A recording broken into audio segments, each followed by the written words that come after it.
Hai, jumpa lagi di Anglit Story. Terima kasih untuk kamu yang telah mau klik videoku ini. Perkenalkan, namaku Anglit. Aku ini gemar menganalisa, melakukan eksperimen, testing, dan juga memasak. Kali ini, aku mau membahas hilangnya Timothy Pitson. Dan hilangnya dia itu terjadi pada tahun 2011. Dan sampai sekarang, dia masih belum ditemukan. Bagaimana ceritanya? Yuk, kita simak. Tapi sebelumnya, kita ngopi dulu. Terus, mana kopi gue? Belum gue ambil, tunggu ya.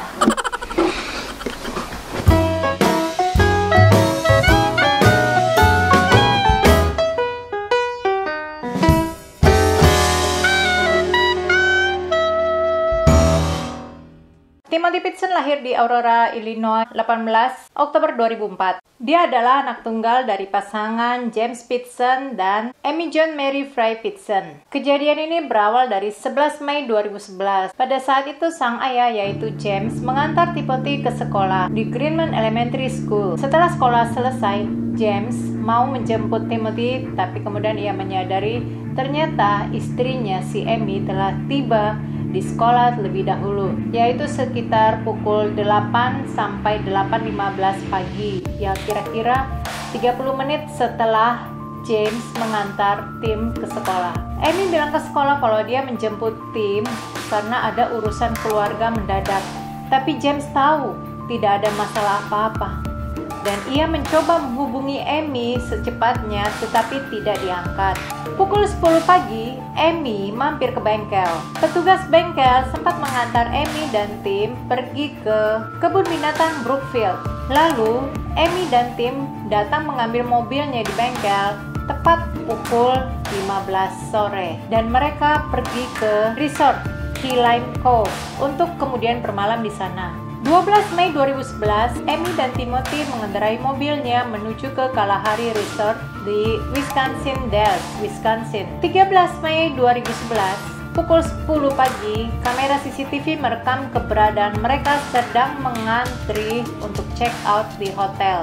Pukul 13.30, melalui handphone, Amy menelpon ibunya dan mengatakan kalau ia dan Tim baik-baik saja. Amy juga bilang kalau dia perlu menjauh setidaknya selama 1 atau 2 hari dan ia akan kembali lagi, akan pulang lagi. Amy tidak mau menerima telepon dari James, tapi ia menelpon iparnya dan mengatakan hal yang sama kalau dia dan Timothy baik-baik saja. Telepon ini terlacak kalau posisi mereka ada di Sterling Route 40. Dari percakapan itu terdengar suara Tim yang mengatakan kalau dia lapar. Pukul 19.25, tampak Amy di kamera CCTV di toko Family Dollar di Winnebago, Illinois. Ia membeli pulpen, buku tulis, dan amplop. Pukul 20, Amy terlihat di Sullivan's Food sendirian tanpa Timothy. Pukul 23.15, Amy check-in di Rockford Inn, Rockford.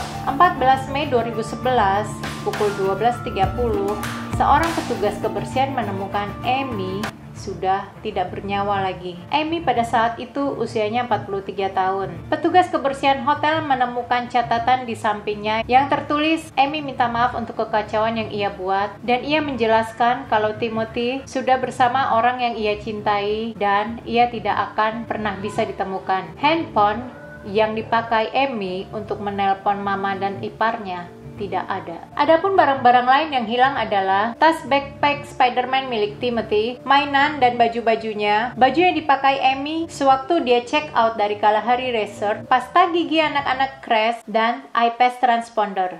Jadi iPass transponder ini semacam alat pembayaran yang biasanya ditempel di mobil, dan juga car seat. Namun kemudian ternyata car seat ini ditemukan ada di rumah neneknya Timothy, kira-kira beberapa minggu sebelum Timothy hilang. Polisi menemukan pisau yang dipakai Amy untuk diri, hanya ada jejak darahnya saja. Namun mereka menemukan darah Timothy di mobil yang dipakai Amy dan Timothy pada saat itu. Keluarga Amy mengatakan kemungkinan darah itu terjadi sewaktu Timothy mimisan kira-kira 8 atau 10 bulan sebelumnya itu. Dan tidak ada bukti yang mengindikasikan berapa lama darah itu sudah ada di situ. Namun penelitian lebih lanjut menunjukkan adanya bukti kendaraan itu pernah parkir di daerah yang berumput dan dekat aliran air, tetapi cukup dekat ke jalan raya. Para penyidik percaya kalau Amy telah merencanakan perjalanan ini sebelumnya, karena sekitar Februari atau Maret 2011, Amy pernah bepergian ke tempat-tempat tersebut. Amy juga pernah membuat email dengan memakai nama tengahnya pada tahun 2007 dan merahasiakan email ini dari suaminya. Namun email itu tidak memiliki informasi yang penting. Semua orang yang diinterview pada kasus hilangnya Timothy ini sangat bekerja sama sehingga tidak ada suspek atau tersangka siapapun dalam kasus ini. 2013 ditemukan handphone Amy di Jalan Raya Route 78, utara Mount Carroll. Tapi penemuan itu tidak membawa bukti baru. Hingga kini James masih percaya kalau Timothy masih hidup. 3 April 2019 di Newport, Kentucky, ada laporan polisi masuk di mana tampak seorang remaja mondar-mandir di sekitar jembatan Ohio River. Diduga umur remaja itu sekitar 14 tahun. Remaja itu mengaku kalau dia adalah Timothy. Namun setelah dilakukan tes DNA, ternyata dia adalah Brian Michael Rini. Umurnya 23 tahun dan ia baru dilepaskan dari penjara atas kasus kekerasan dan pencurian selama 14 bulan, dan karena hoax yang ditimbulkannya ia kembali masuk ke penjara, kali ini lebih lama jadi 2 tahun. Karena kasus ini sangat menyita perhatian orang di sana ya, mereka tuh kayak masih jadi misteri, kemana perginya Timothy, kemana hilangnya Timothy. Yuk kita simak ya. Teori 1, ada anggapan kalau Timothy ini telah dibunuh, di mana Amy menderita gangguan jiwa. Di suratnya, Amy bilang kalau Timothy aman bersama dengan orang yang ia cintai dan Timothy tidak akan pernah bisa ditemukan. Banyak yang beranggapan kalau Timothy ini sudah meninggal dan dia sudah di surga. Dengan ditemukannya jejak kalau mobil sempat berhenti di rerumputan dan juga arus dekat sungai, kemungkinan Amy telah membuang mayat anaknya di sana. Ini juga menjelaskan kenapa Amy mengajak Timothy untuk bersenang-senang terlebih dahulu. Namun ada keraguan di teori ini. Timothy adalah anak tunggal dan juga anak yang sangat disayangi Amy. Ya, mungkin juga Amy sedang stres berat ya, tapi bukan berarti dia menghabisi nyawa anak kesayangannya itu. Lalu apa motifnya? Lagi pula di CCTV terakhir itu tampak Amy tidak seperti linglung atau gugup atau terlihat sedih, tapi ya kita nggak tahu juga ya perasaan orang. Teori 2, Amy mengajak Timothy pergi karena takut James akan melukainya. Ada teori yang mengatakan kalau Amy berselingkuh dan Timothy bukan anak kandung James. Amy takut kalau James mengetahui hal ini, maka James akan menyakiti mereka berdua. Jadi Amy membawa Timothy ke ayah kandungnya, di mana saat Amy dan James bertemu, ternyata James sedang berjuang melawan penyakit kanker kelenjar getah bening dan dia pun berhasil mengalahkan penyakit itu, tetapi kemudian ia mengalami kemandulan. Jadi saat Amy hamil, mereka mengira itu adalah keajaiban, atau mungkin itu bukan sepenuhnya keajaiban. Mungkin juga itu adalah anak orang lain. Teori 3, Timothy diberi Amy ke keluarga, di mana tahun 2011 ternyata adalah tingkat adopsi ilegal tertinggi di negara itu. Jadi kemungkinan Timothy diadopsi secara ilegal oleh keluarga lain. Yuk kita cek lebih dalam lagi. Jadi kita perhatikan baik-baik. Di hari Amy menjemput Tim, mereka mampir ke bengkel. Jadi kalau biasanya orang mau bepergian jauh, memang pasti juga akan mempersiapkan kendaraannya supaya nggak ada apa-apa di jalan. Tapi kalau pada akhirnya si Amy bunuh diri, ya untuk apa ke bengkel? Atau memang Amy sebenarnya merencanakan pulang seperti yang ia katakan kepada mamanya lewat telepon. Ya namanya juga anak-anak ya, apalagi waktu itu kan si Timothy umurnya baru 6 tahun. Pasti rewel lah kalau diajak jalan jauh. Dan apalagi mereka cuma jalan berdua nih. Untuk itu supaya si Timothy tidak terlalu rewel di dalam perjalanan, Amy pun membelikan mainan dan juga baju sebagai baju gantinya waktu dia di jalan ya. Cuma satu hal ya, waktu gue ngeliat apa yang si Amy beli, mainan apa yang Amy beli, itu ada satu yang kayak jeng gitu loh di gue. Kayak gini nih mainannya. Ini adalah semacam kayak mainan aktivitas buat anak. Biasanya dibelikan ortu untuk anaknya supaya anaknya itu mahir di dalam motoriknya dan juga supaya anaknya nggak terlalu mengganggu ortunya. Dan di saat seorang anak jauh dari ayahnya, yang apalagi udah berapa hari dia nggak ngelihat ayahnya itu ya, dia kan pasti nanya tuh, kenapa kok ayah nggak ikut? Kenapa kok ayah kok ditinggal? Hal yang tercepat yang terlintas di dalam pikiran Amy adalah menelpon orang yang dikenal si anak ini, yaitu neneknya dan pamannya. Setidaknya supaya menenangkan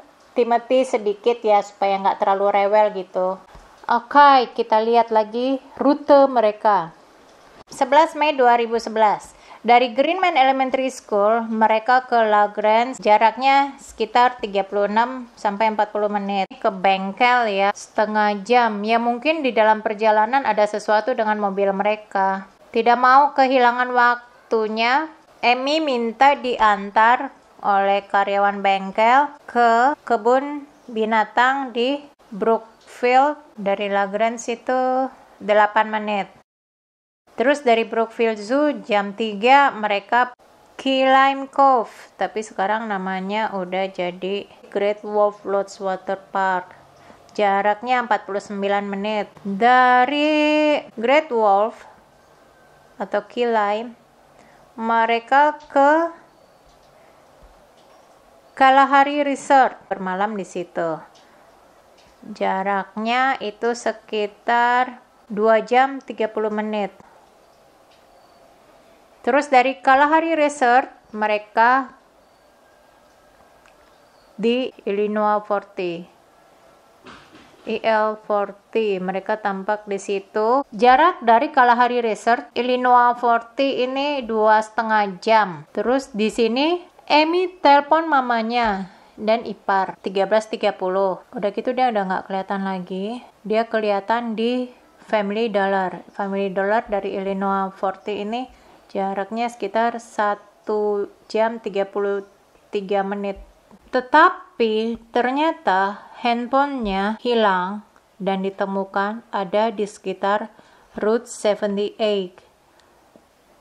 North Mount Carroll yang letaknya kira-kira 21 menit dari tempat terakhir dia menelpon mamanya. Kita lihat lagi. Tampaknya arahnya itu berlawanan arah ya dari tujuan dia ya. Dia kan di Rockford nih. Dia kan ke Rockford, itu kan Route 78 ada di belakangnya ke sekolahnya. Aku asumsikan sekolahnya ini dekat rumah ya, karena aku nggak tahu dia tinggal di mana. Bagaimana dengan jarak dari Rockford ke sekolahnya? Kalau aku ngelihat dari rute mereka, dia dari sini, terus ke sana, sini. Sepertinya memang dia mau kembali pulang. Jadi CCTV merekam. Kalau Amy ada di Family Dollar itu pukul 19.25 sendirian. Jarak dari lokasi Amy terakhir sampai di Family Dollar adalah 57 menit. Kemana Amy membawa Timothy dari 13.30 ke 19.25. Handphone Amy ditemukan di Route 78. Itu jaraknya kira-kira hanya 6 menit dari Route 40. Ya, tampaknya sih kalau ngelihat dari peta ini, Amy memang merencanakan untuk pulang. Namun, tampaknya ia tidak mampu untuk menyelesaikan perjalanan ini sendirian. Kalau melihat ini, sepertinya memang ada masalah di dalam rumah tangga mereka. Kenapa Amy cuma membawa Timothy, tidak membawa serta suaminya? Amy menderita depresi di masa lalu. Tapi katanya dia sudah mengambil pengobatan dan tampaknya hasilnya baik-baik saja. James ini adalah suaminya yang keempat dan Timothy adalah anaknya yang pertama. Namun beberapa minggu sebelum kejadian ini, ternyata James dan Amy itu berdiskusi hebat ya, mungkin berdebat juga kalau mereka berencanakan untuk bercerai. Nampaknya Amy ini ketakutan kalau ia harus berpisah dari Timothy sampai ia mengambil rencana bepergian ini. Entahlah apa yang terjadi dengan Timothy, apakah dia masih hidup atau tidak. Apalagi ini sudah hampir 10 tahun dia menghilang. Kayaknya aku nggak bisa ngomong apa-apa lagi. Speechless. Oke, terima kasih sudah nonton videoku ini. Jangan lupa like dan subscribe.